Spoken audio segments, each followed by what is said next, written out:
Hello, everyone, and welcome to another episode of the Rouge Rugby podcast, where we talk about real Canadian rugby. I'm Stu Hardy, joined as always by Derek Brissett. Derek, we're a week removed from the men's World Cup final. True. You know, lots of celebrations been going on in South Africa.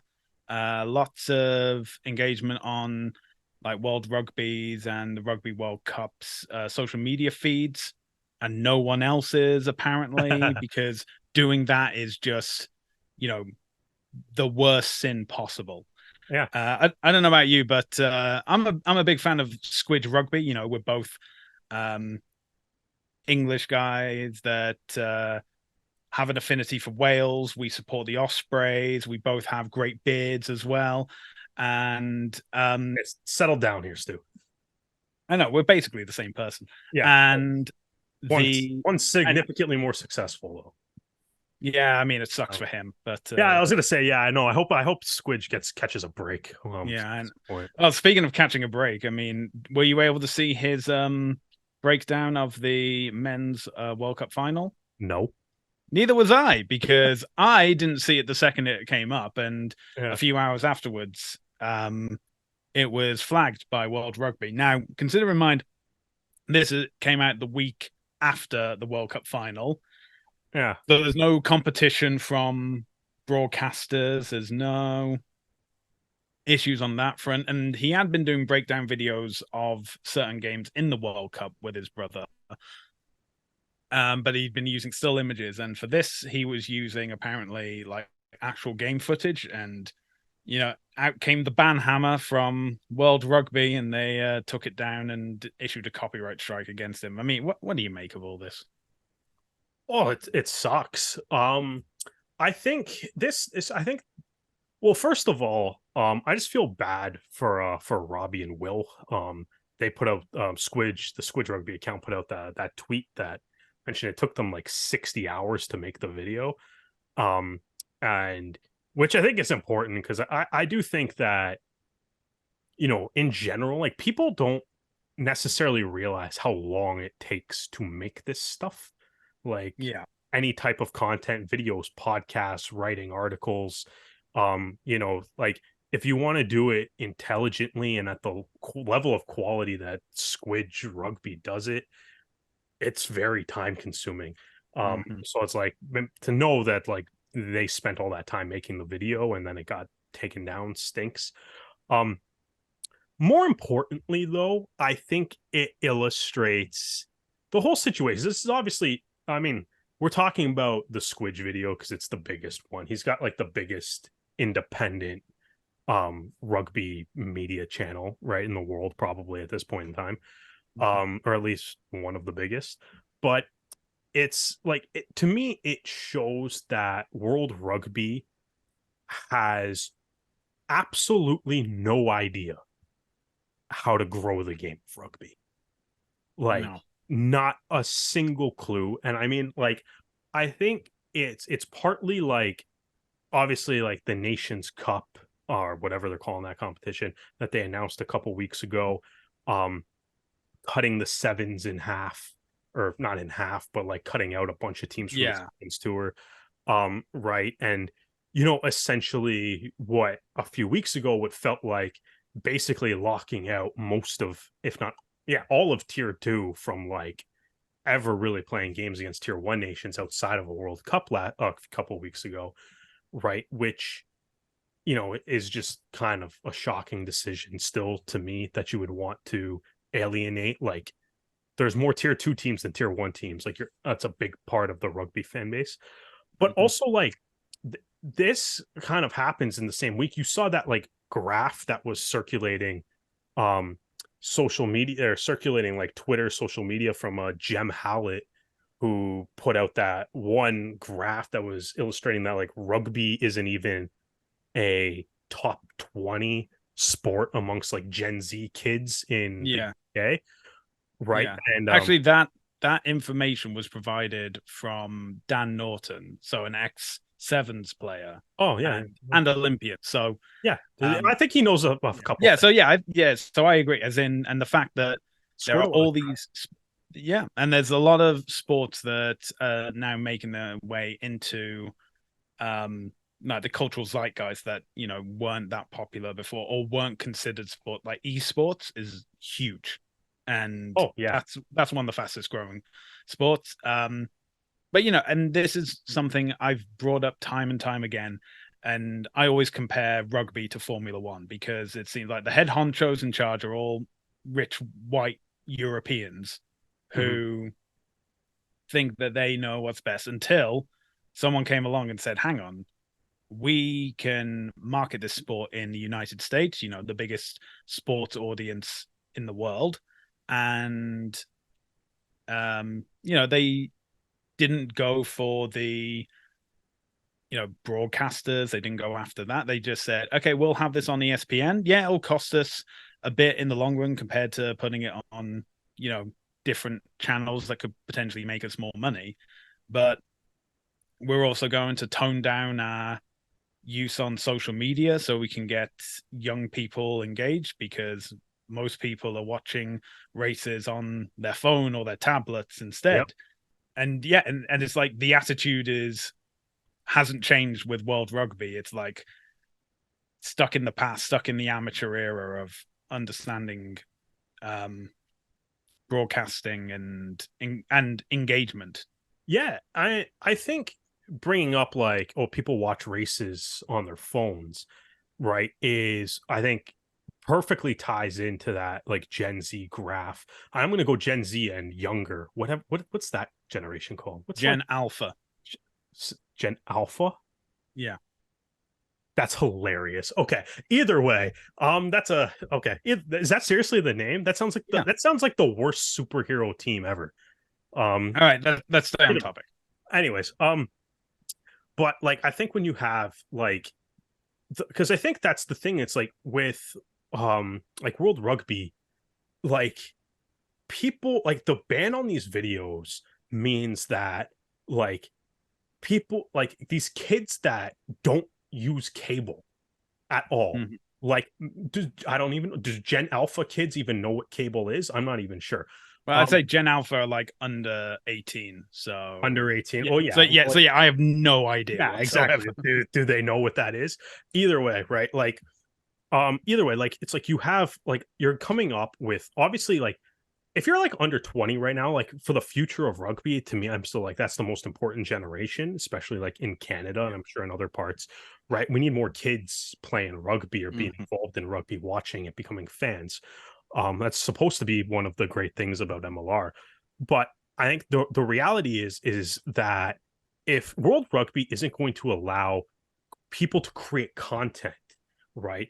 Mhm. Like those kids don't watch TV, right? They watch Yeah. YouTube, they watch Mhm. probably Twitch, right? Instagram Reels, TikTok, right? Yeah. Like that's what they watch. And they're probably on Twitter too, but like that's how they consume content, right?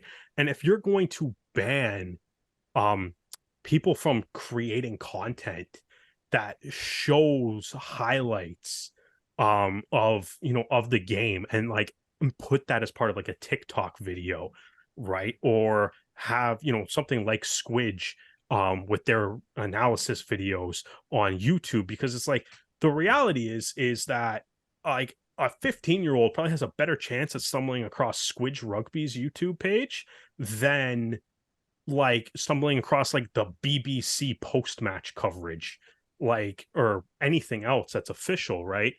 Um, it's like that's kind of the reality of it is like like kids aren't going to watch TV, right? Like they're not. Like I mean, even like I'm 31, I barely watch actual TV, right? Like it's you're not gonna like we're not gonna have that and like even like that argument that was the big talking one of the big talking points during the pool stage of the World Cup was that Ireland South Africa game that wasn't on a main TSN channel, right? Yeah. And it's like hey, if you want to grow the game to like a younger generation, that probably doesn't even matter because they're probably going to see like you have a better chance of them seeing a highlight on TikTok than you do of having them channel surfing through like Yeah. PSN anyways, right? Like Yeah. if they want to watch the game, they'll go to the streaming site. Like it's fine.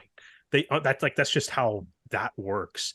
um and so I mean, I think that's kind of where my frustration lies, because it's like, if you're not going to, my frustration with World Rugby, because it's like, if you're not going to allow content creators like Squidge or anybody else, right? Squidge, Rugby Wrap Up, like just whatever, and name anybody, right? Mm. To like show clips of games, like you have no hope of reaching a younger generation Mm. that primarily consumes media content through social media.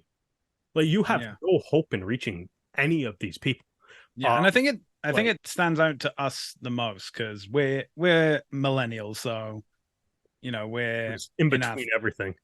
yeah. But I think it's like someone pointed out that millennials at the end they witnessed the end of old technology and the beginning of new. Yeah. So you know millennials got to experience the mass consumption of like cell phones and them going from just being phones to entertainment devices and internet going from dial up to broadband Yeah. and Wi-Fi and stuff like that. And for that reason is like we've seen how the technology has progressed, how things have changed, you know, the rise of social media. Yeah, you know, we were there for like MySpace and Facebook, and you know, one clearly outlasted the other, but we've seen how things have changed, how things have evolved, and we're the ones who've been like, hey, if you want to engage with us, you need to be on Facebook, you need to be on Twitter and stuff like that. And we know that for the next generation of sports fans or athletes, it's like, hey, if you want to keep these people invested, you have to, you know, have TikTok channels. You're going to have to set up a Discord. You're going to have to Yeah. Twitch Oh, streams, these kinds of things. I think that's also part of it too, though, is yeah, like you do need all of that stuff.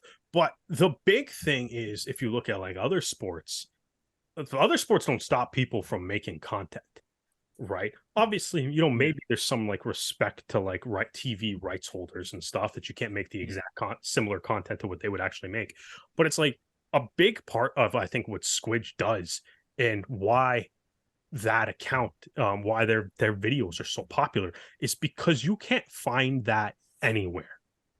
Like it doesn't exist outside of his channel. Like there's no World Rugby or official channel that provides half an hour ish videos that are both in depth analysis and excellent analysis at that, right? On the game itself, mixed in with a little bit of comedy, right? Mm-hmm. Mixed in with a little bit of storytelling, right? Like there's none of that. Like Squidge has probably done more to make people care about Rodrigo Fernandez and Chile than anything that World Rugby has ever done over the past like year, Yeah. right? Because some of his Chilean videos are great, right? And like the Chilean players even like shouted him out after a couple of games too, right? Like Yeah. it's the reason why Squidge's channel is so popular, World Rugby, is because he does something that no like they do something that nobody else does, including World Rugby. So it's like you're just banning excellent content that's doing nothing but helping to promote your sport, and you're taking that away, which I think comes back to like your earlier point too. It's like rugby doesn't know how to market themselves, No. right? Rugby, I think, as a sport as a whole, I'm not like, this isn't like directed at like individual people or anything, right? Because I'm sure like there's great marketers that work within rugby, but like as a Yeah. conglomerate Yeah. Yeah. whole, Mm. right? um it's just like we don't know how to like market, and that goes from like minimal things like no you know, simple things like, hey, players should have their last names on the backs of jerseys, so you have to know who they are, Yeah. right? You have to know who they are, you have to know, it's, you know, and like even like the idea of, okay, if we put a game on TSN, that means like people might see it in bars, but just because someone sees it in a bar, you have to give them a reason to care about that. Like, Yeah. why is this game important? Like, why? Like, you have to be able to like tell the stories about the players, about the teams. Like, why should you care about this game? It's not enough to just put it in front of somebody, right? You have to explain why you should care. You have to tell that story. That's something I think Squidge does a good job of doing, right? And it's like we all kind of need to do that, right? But if you're going to take away people's abilities to make content and stuff, then it's like I don't think it's gonna be really tough to appeal to like a younger generation, especially when like you're not being active on the platforms where they consume their media, right? Yeah, yeah, and it's something that World Rugby needs to do, and especially with elections coming up next year, a certain Mr. Beaumont will be wise to pay attention to Yeah. the next generation coming through. But like literally like the like the show when he ran, like part of his thing was like we need a video game. And Yeah, it's like yeah. But also like there is a video game, but you need a good video game. yeah, Like, but there's a difference. yeah, I know, but we will have to basically see what happens with all of that. Anyway, let us talk about rugby that did happen this weekend, But we can't mainly in show it either. oh we can't yeah World Rugby owned, so it is what it is. But Yeah. at least this game was on a TSN channel, Yeah. and this was Canada's game in the WXV against France, a replay of the bronze final from last year, and a very good game because Canada scored, so it's immediately better than the They bronze immediately final. improved.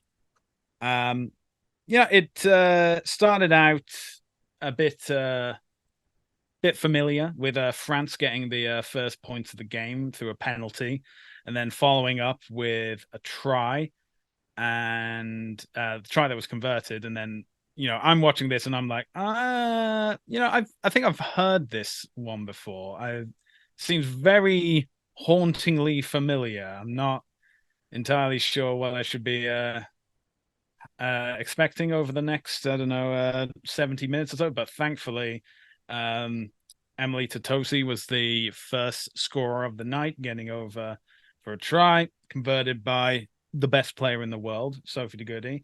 And it was very interesting that World You should Rugby also had. tell World Rugby that, please. Well, that's the thing. I think it was basically just a competition for second at this point, because. Yeah, I know. But then again, they may have just looked at the World Rugby rankings and gone, okay, the top three, okay, the top teams are England, New Zealand, France. I'm tired. I'm going to stop there. But anyway, so Totosi gets over, and Scurfield, and then Condi for France gets yellow carded. Then we have Scurfield getting the try at the start of the second half to bring Canada into the lead. And then we have Holtkamp going over as well. De Goody proving that she's human by missing that conversion. But then we have Menage getting a try for France as well. And, France coming back into it. But then final try for Canada scored by Bermudez, and to be honest, Scurfield and Bermudez's tries were just fantastic ones to watch. Unreal tries. Yeah. And the good thing is you can actually watch replays of this because it's on the WXV website. They still have all the highlights up from all the games. So if you want to catch these themselves, by all means. But you can't see clips of it on social media. Not social media, just on their channels as well. But that's it. And then the game closed with a trade of penalties between France and De Goody scoring the last points. The final score, France 20, Canada 29. It's been done. This was something that Kevin Ray was sending out, that they wanted to get a win against the top three team, and they were able to get it. Unfortunately, the loss to England denied them winning the WXV1 overall. But this was, what they said. And, this France team has just been here, there, and everywhere. I mean, they beat the Black Ferns, then they lose to the Wallaroos, and then they lose to Canada. It's like, couldn't predict it at the start of the tournament, really. But, fantastic to all the players involved. Bermudez especially winning player of the match as well. Mhm. That was great to see. And and I said it earlier this year, but 9 games in one year outside of a World Cup. I think that's the most for Canada women have Yeah, ever had in that's a year. a it's a lot. Kevin Rouet after the game, though the world America's Rugby News has the quote. Um, he ends his post match thoughts with, "It's great to have finished with a win because we won't be seeing each other again for 6 months." So Yeah, so that's obviously like the through like the Premiership women's rugby season, which obviously has a lot of Canadian rugby players heading over there, in France and wherever else anybody's going to go play. But yeah, hopefully they can kind of keep the pace of it. I think from like I really enjoyed the WXV, like the tournament as a whole. I wish it was longer. Like, why not go with like if that's why not play all of the five other teams at each level? Um, is it kind of I can yeah, understand why they don't, in the sense of you've already played two two of the teams already that year. so So and then oh again it's also about like player management and things along that's those lines as well. the It six may nations. be something that Like, comes up in future tournaments mm, if so. I mean, we'll have the WXV again next year, but then it'll be off for yeah, the World Cup in 25. So maybe 2026 we see like a reformat of the competition. Maybe more games. Maybe it's something that comes along like the Nations Championship or something like that, as in you play you play 3 games in the summer and an extra 3 games in the yeah, autumn and something like that. I'm just spitballing here. yeah.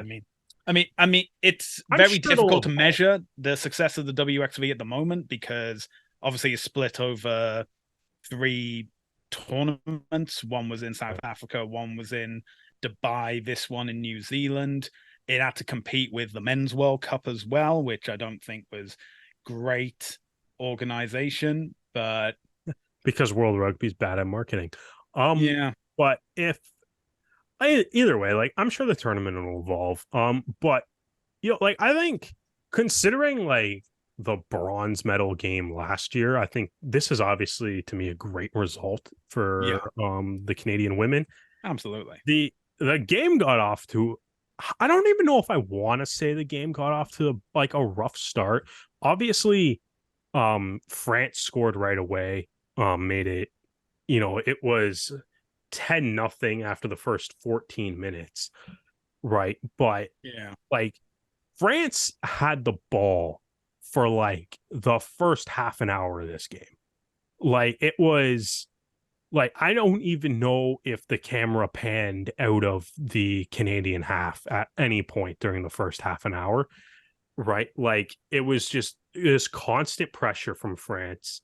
And I thought the Canadians, like, De Goody, Buka Boom, Holtkamp, Sabota, Menin, I thought they all did like a really good job of like being in the ruck and being like trying to slow down the French attack and like making their tackles. And really, it was like really good team defense in the first 30 minutes of the game, right? Even though they were under immense pressure, they gave up a penalty and then they gave up on like a pretty like a well earned try by France, right? And I mean, considering they didn't touch the ball for the first 30-ish minutes of the game. They got a big try from Tutosi, which essentially came on their first like sign of life, at least like Mm. as far as playing with the ball in hand goes, right? Like their first real chance to play with the ball in hand. They immediately go on attack. They're able to earn a penalty. They go to the corner, and then the maul was great in this game, and Totosi capitalized, right? So that turns the game a little bit. Obviously, the yellow card also adds to it, and considering that Canada didn't touch basically didn't touch the ball for the first half an hour to go into the sheds only down by 3, like, was a pretty like immense performance from the defense, like from the players like on the defensive side of the ball to start the game. To even like it's an incredible, it's a great comeback, but it's like it's probably the comeback is probably set up by the fact that their defensive play just kept it to only 10 points during that stretch where they were basically under siege for most of the first half hour of the game. It goes to show the importance of defense uh in the women's game, in rugby as a whole, and the ability to take those opportunities when they present themselves. And I was saying, it's been like a year since that bronze final where I think it was like 36-0. So to turn that around in a year to get a 29-20 victory, and because I think, like, even with contests like this, you want to have it be a close encounter that's more engaged. We had the lead swap a couple of times in this game. It's just more engaging than to get a I mean, blowout victory. I'm all for blowing out France 80-0. Like, that's fun for me too. I'm not, doesn't have to be close. All right. We owe them a blowout at some point. But like I think that, like, and then obviously a real big turning point too in the game is just the opening 10 minutes of the second half where Canada fully takes that momentum. You know, I like basically everybody touches the ball on Scurfield's try. It's just right, there's like the Ferries offload, and then like Bermudez has a nice offload. Scurfield obviously finishes the try. Right. That was just an incredible phase of play. Just everybody, running great lines, everybody's in support. And, that was beautiful. Later on, you have the Holt camp play on 50th in the 50th minute. So that was another try as the result of a maul off a close range line out. So like the set piece was working really well. Which was a big improvement over the match against England, where set piece, especially the lineout, kind of let Canada down in the match against England, and it improved significantly in this game, right? And obviously it led to 2 tries for Canada, but also Canada had a good scrum that they were able to earn some penalties on, gain some field position with. They were able to use that as a weapon in their arsenal, which was also great. So set piece overall, like, huge improvement, which is great to see. And then Flo Simmons and Fancy Bermudez work on absolutely gorgeous give and go play on the touchline to set up Bermudez's try. And Bermudez was immense all game. As I mentioned, she had the nice offload to Scurfield for her try, scored a try of her own later. Right. And this was the only game she's played at the WXV, but hell of a way to make your mark on the series. And ultimately like a great tournament for Canada, and they finished second only behind England. Yeah. Who I guess we're gonna have to figure out a way to beat at some point. But for now it'll be great. And then I guess everybody's off to the Premiership or wherever they're playing club rugby. Yeah. I get to continue to cheer for Sophie de Goody playing for the Saracens now. Yeah, so speaking of England, they won their final fixture against New Zealand, a redemption themselves for the World Cup final. Their final score, New Zealand 12, England 33. And we had Australia versus Wales.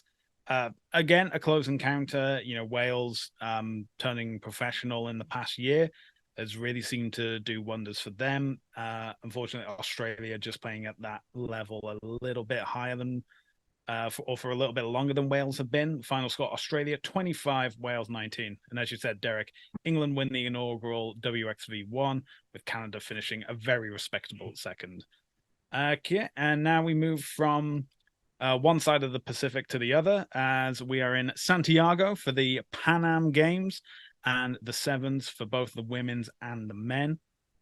In the women's and the pool stages, they began with a 36-0 win over Chile, followed up by a 69-0 win over Mexico, and concluding with a 29-21 win over Brazil. This put them into the Cup semi-finals, which began with a 45-14 win over Colombia to face the old rival of the USA.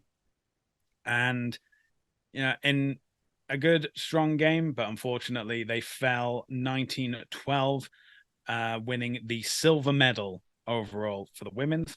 And for the men's, they began with a 22-12 win over Brazil, followed by a 42-5 win over Mexico, before suffering a 19-5 loss to the USA. Their semi-final was against Argentina. They lost 21-7. Argentina would go on to win the gold medal. But in the bronze medal match, it would be against the USA. Canada and the USA, very, very close encounters. And, after that 19-5 loss in the pool stages, the Canadian men were able to turn it around. I think the USA missing a conversion at the end cost them, with the final result being Canada 19, USA 17. So Canada picking up the bronze medal in that. So, disappointment, I can probably guess, for like both teams. For women, it's the first time they haven't won the gold since women's sevens has been available. For the men, it's the first time they haven't made the gold medal match in the Pan Am Games, but they're still able to continue their medal hauls from in the history of the Pan Am sevens. So the Canadians have been able to claim a medal every time they've been at the Pan Am sevens. And then now, Derek, you may be saying to me, Stu, that's great and wonderful and stuff, but I'm here for wheelchair rugby. When is that going to be on? Well, good news. That is wheelchair rugby. Canada will be competing as part of the Para Pan Am Games, which will be held in Santiago, and their tournament will take place from November 18th to the 23rd. I'm excited for wheelchair rugby. I mean, they're the world silver medalists, so, and Australia's not in this competition, so they have a good shot for the gold. That's all I'm saying. Yeah, we gotta leave with at least one gold medal from the Pan Am Games. So best of luck to the wheelchair rugby squad. Yeah, like I don't know. It's like you say, disappointment for the sevens teams, and like I feel like we're just all in a very negative mood on everything related to Rugby Canada at the moment. I think, like, from the women's perspective, or the women's side, it's like USA and Canada is going to be the final of this all the time, like, or at least, and Canada. I mean, I think Canada did what you're supposed to do. Like, you smashed all the teams that you should smash, right? And then it comes to the final, and it's going to be a coin flip between USA and Canada, right? It's like either one of those teams can come out on top. Unfortunately, it was the USA in this one. Kind of similar. Like, I think on the men's side, Chile, being as good as they were, really threw a wrench into this tournament. Right, as Chile continues to just absolutely elevate their status in World Rugby. Like, obviously a great World Cup this past fall, and then obviously now they got a silver medal at the Pan Am Games, knocking off they beating USA in a semifinal, right? Canada, like, I mean, you look at Canada's two losses at this tournament. One of them is to the USA, which is definitely a team that can beat Canada, right? Canada returned the favor, though, to win a bronze medal, so can't complain about that bounce back performance. The other team they lost to is Argentina. Like, it's not like, I don't know, like, it's not that bad. Like, I get that Canada, we're obviously used to winning some gold medals at this tournament, but there's got to be like that recognition too, that like the other countries, especially in South America, are getting a lot better. This tournament's going to be a lot more competitive going forward. Maybe this is a sign of that, but like, I thought it was great to see the men's team bounce back and beat the USA after losing to them in the pool stage, right? And they ran into Argentina in the semifinal. right? Ultimately, they ended up winning the gold medal, but Chile, I think, was kind of like the team of the tournament here. Like they were excellent. Yeah. Yeah, congratulations to Chile and um, well done on hosting and looking forward to seeing what they can do for the Para Pan Am Games later this month. Right, let's bring it from South America back to North America because we've got some MLR news that's come in over the past week. And as always, we're going to start with the Arrows, and they continue their player re-signings. Over the past week, they have announced the re-signing of Tyler Wong and the 2023 captain, Lucas Rumble. Those are both resigned for Delightful. the. Yeah, absolutely wonderful to see them both back in the squad. It's also been announced that Westland Insurance has re signed as a partner for the Arrows for 2024. So they'll be continuing that partnership going on, which means that the Arrows for next season to date are in the forwards McRogers, Rowland, Larson, Grindle, Flesh, O'Neill, Wong, and Rumble. And in the backs, Brown, Malcolm, Richardson, Breen, Bowman, Bowen, Grant, Reed, Nelson, and Povey. Speaking of Povey was a trade from Houston with Biddle, Brown, and Waitakia. Trades from Rugby LATL, I guess, because we're still waiting on them to announce their name, and still nine foreign It's player unusually slots. long now. Yeah, now it's just weird, really. Yeah, now it's getting to the point of like you guys should Speak probably up. announce something at some point. It's Yeah, now we're at the awkward phase of waiting. yeah. I think. Um, yeah, great to see sponsors coming back. Obviously, that's a super important part of the club, right? So, Mm-hmm. and for the growth of rugby in Canada and the health of the team, like financially and all that. So great to see sponsors coming back. Tyler Wong, made his MLR debut last year. That's he's a young player. Exciting to see how he continues to develop. And obviously, him and Mick Rogers, we got a couple really solid hookers on the team already. Mm-hmm. Lucas Rumble, that's obviously a fantastic re-signing to hear. Um, there's obviously, some some shakeups in like the leadership group we already know of, like a guy like Mike Shepard has obviously retired. So nice to see that, Rumble, the captain, is coming back, right? Obviously, I still think he's, one of, if not the best flanker in MLR. He's like his ability over the breakdown to like poach the ball is like it's incredible. And when he's on his game, he's like next to impossible to stop at that breakdown. So absolutely wonderful to see him come back. Because that might be the biggest re-signing so far, just to announce. It Yeah, feels just comforting to know that he's back. yeah.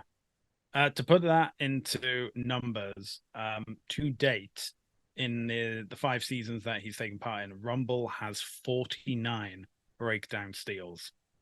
The Yeah. next two highest players are Toma de la Vega with 15 and James O'Neill with 13. So even put together, that's still, Oh you man, know, well, just over half of what Rumble has done. yeah, Rumble had the one season though too, where he Yeah. had like an absurd amount of breakdown steals. It was like Yeah, high that 20s, low yeah, 30s, and it that was was like 21. yeah, and like if you took the two guy, and there was like a significant portion of the season where if you took the guy in second and third and added up their totals, they still couldn't catch Rumble.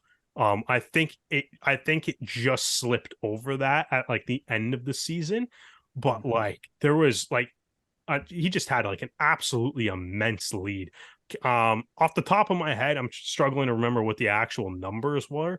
Um, but um, but like I think it's brilliant to have him back. Like he's insane at that breakdown, and it's something that is really needed on the squad. Also, like the leadership, he's a great player. Fun interview and stuff too, right? One of those like faces of the franchise type guys. So that's I feel like that's a very key re-signing. And some great news to hear. Yeah, okay. And now we're moving on to league news as a whole, because we've had a few signings and a few trades, but the big news that has come out this week is that there is a new partnership with terms of kit supplier and Yeah. kit partner, and has been announced that there is a landmark 3-year partnership to have Kappa as the official league sponsor and kit partner.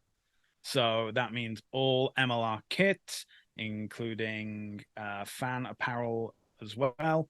So it says on the press release that Kappa's comprehensive engagement with MLR will include outfitting each team with match kits, training kits, and fan wear, ensuring that players and fans alike are dressed in comfort and style. Kappa has a long and distinguished relationship with rugby, having made iconic kits for some of the world's most renowned teams. With extensive relationships spanning teams across Europe, including those in France's top 14 and Italy's Serie A, Kappa now looks to broaden its global presence with a new partnership with MLR. Yeah, as in, I think this is, I like it. great news. And, not to say that Paladin didn't have quality kits or anything like that, but this is a continuation. Kappa is a more well-known brand, especially I'd say more in Europe than anything else. Yeah. But it's growing, it's expanding, it's helping demonstrate the caliber of MLR to have these guys as kit partners. And so I'm expecting some quality kits to be coming out whenever Kitmas is, hopefully soon. Hopefully before Christmas. If yeah. Well, I mean, I think like we said last year, right? It's like, hey, like our thing last year was like it should come out around American Thanksgiving because it's like the start of the holiday shopping season. So that that's fast approaching. Like I'm happy to see Kappa in. I mean, I think I agree. I feel like it's a bigger brand than Paladin, which can be a good thing. I don't think if I'm being honest, I'm not sure if I ever heard of Paladin before the MLR signed their deal, which I mean, I guess is good for Paladin anyways. But yeah, like I mean, I liked a lot of the kits that Paladin did make. So it's not that I'm like I don't look back on Paladin in any negative light. I think like especially some of the Arrows kits that they had, like I think over the past 2 years, been probably the 2 best Arrows jerseys in like their history. Yeah. We'll see what Kappa can work up with the new color scheme and all that though. My only real experience with Kappa, like you said, I feel like it's a bigger European brand in Europe than it is here. But like my only experience with Kappa is the Toronto Wolfpack had Kappa jerseys and stuff for a bit. And I liked what they did with the Wolfpack and like the design. I thought the jerseys looked good. The one thing I really do remember is they're sized like really small. So that might be something to like keep an eye out for if you're thinking about ordering some Kappa gear and like the first wave of merch, like whenever that's coming. Yeah, this is something I've found with like European based kit manufacturers, is that their sizes are European sizes. Yeah, so really small. Yeah. So yeah, their large is like US medium, and it just follows that trend. So maybe, but then again, I've also seen with Macron and Rugby Canada, they actually advise it's like, oh, this European sizing, so size up to get a more accurate representation. So like, it's not a bad thing. I just think no, it's just something to keep in mind when you're parting with your well-earned funds. Yeah, because I think I usually wear like a lot of the rugby kits that I have will be like an XL, and my Kappa like Wolfpack ones I think are like 3XL. All right. Just so, but yeah. Well, just something we're putting out there for fans because, we're fans as well. And we understand that you want to have the kit that fits. So, yeah, just keep that in mind. Okay, let's move back into MLR. We have some signing news. Something that fell through the cracks is very bad for us. And we'd like to apologize to the player and the team. But Brock Gallagher has signed for Dallas. He is a scrum half from Alberta, and he will be playing in his first MLR season for the Jackals. So congratulations, Brock. And big news coming in from New England is that Kyle Bailey has signed for next season. I did like your post on Twitter saying that New England may never lose again. Yeah, they might Uh, not. They might not. Every time I see a New England signing, my reaction is just, well, fuck. Like, what are we supposed to do about this? Like, um, it's yeah, they've been they've been making some unreal signings this year. And like every player seems like every time they lose a player, they replace them with someone that I'm just like, oh, okay, like that's I see where you're going with this. yeah, Bailey's obviously a great player. Will definitely fit in with the Canadian contingent that's down there. yeah, Right. And it's like this is gonna be what Bailey's fourth MLR team. yep, yep, Right. And I mean, with like what they have like in their locks in New England, like if that's a guy that can, you know, come off the bench and maybe doesn't even have to play all 16 games or like can come off the bench like that is like a depth signing is unreal. yeah. Like No, it's I mean, when Bailey joined DC, they got he clearly had a huge impact to the point where he was captain for unbelievable. like the playoff games. Yeah, So and he scored yeah, he scored the try that sent them to the playoffs too. exactly as well. Unbelievable. So yeah, he's still got And some. how that was coming off an injury, like a big injury too. Like, Yeah, still come. but now, Yes, still got something to show after all this time. Still willing to fight for being in this. You say coming off the bench. He is going for that starting jersey. well, like New England's got. So what are they? Who are the locks right now? I'm trying to do this off the top of it. I'm Larson, sure. Yeah, I'm sure Larson, Larson is, Von Dadelson, Bailey.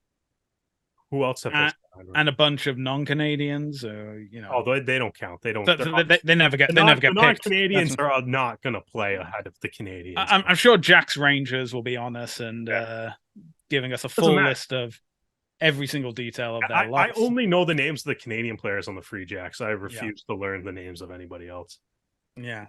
And anyone else we've learned is Yeah. by misfortune. You know what? Maybe if they won something, I would care about them. But Yeah, I mean, until that happens. yeah, and yeah, don't hold your breath. I think we're going to be waiting a while for New England to win anything. Okay, but now, so a trade has also come through, and this technically isn't a Canadian, but he did play for the Arrows for a couple of seasons, so he's an honorary Canadian. That's Ronan Foley has been traded to Dallas, so he'll be linking up with Brock Gallagher. And in exchange, Seattle will receive Dallas's second round pick in the 2024 draft and salary cap space. So, Dallas following. low key is going to have a lot of Canadians next year too. Well, then Or they'll no, be winning more games. Foley's not Canadian. I don't know why I said that, but yeah. Well, he's an honorary Canadian. Honorary Canadian. Yeah. He's only played one season against the Arrows. It's like after this season, he reverts back to being Irish. So, it ties into the Brock Gallagher. Like they have the whole front row and then Gallagher. So now they're up to 4. So yeah, so they're building a little. Yeah. Well, that's the thing. We'd like to see obviously the more Canadians in the Arrows. We always like to see that. But as has been proven, the more Canadians in an MLR squad, the more likely you are to win a shield. So, we're not complaining. More Canadians out there, more Canadians in MLR gives them more professional experience, and it just helps develop the game. And always glad to see that. So Foley, if you don't join Toronto in 2025, you'll revert back to being Irish, and we forget about you, forget everything you've ever done. I'm just kidding, but yeah, as in. So, I mean, I'm looking forward to seeing what Dallas can do, especially as they're definitely not in Toronto's conference. So, one of the 3. I wonder when that's going to get officially announced. If it's actually the format as well. I don't know. And unfortunately, this is going to be the longest off season since 2020, I guess. Because it's going to be until it's actually Nola Gold posted on Twitter that because someone asked when is MLR coming back, and they said March 2024. So now that a team has officially announced it, I think it's time for the press release to come out. MLR, let's get this ball rolling. Let's get this information out there. But that does mean it's going to be another 4.5 months of off season. So we won't be able to watch MLR for the time being unless you're catching replays on the Rugby Network. But if you do want to be watching any live rugby, the Premiership and the URC is available on Sportsnet. And I say that as the only option because Wales did have a game this past weekend against the Barbarians. Couldn't find it to save my life, but I did catch the highlights. And, a fitting send-off for Welsh legend Lee Halfpenny and Welsh and Barbarian legends Justin Tipperick and Alan Wynne-Jones. Yeah. Absolutely fantastic to see. But yeah, the Premiership and URC are available on Sportsnet. And of course, we have Canada's men's senior team in Spain for their series. Their first game will be against Spain this Saturday. And depending on how the result of that and the other game goes, they will either be facing the United States or Brazil. But, no broadcast information has come out as of yet, although our money's on TSN at the moment. But keep paying attention to our social media channels and we will update you as soon as we know. So if you enjoyed this episode, be sure to check out more episodes as well as our written pieces on our website, therougerugby.ca. You can also find our podcast at Spotify, S4P, and Apple Podcasts. We also have a YouTube channel at The Rouge Rugby with episodes of the podcast, as well as extra interviews with players and coaches. Make sure to like and subscribe, hit the bell notification to stay up to date with all our videos. We're also available across social media, including Facebook, Twitter, Instagram, TikTok, and Threads, all at The Rouge Rugby. Derek, where can people find you on social media? At Brissette the Jet across all social media platforms. And you can find me across social media at Hardman, spelled H4RDMAN. Well, that's where we're going to end this episode. Derek, thank you for joining me, and thank you for joining us for another episode of the Rouge Rugby Podcast, where we talk about real Canadian rugby. We hope you can join us again next time.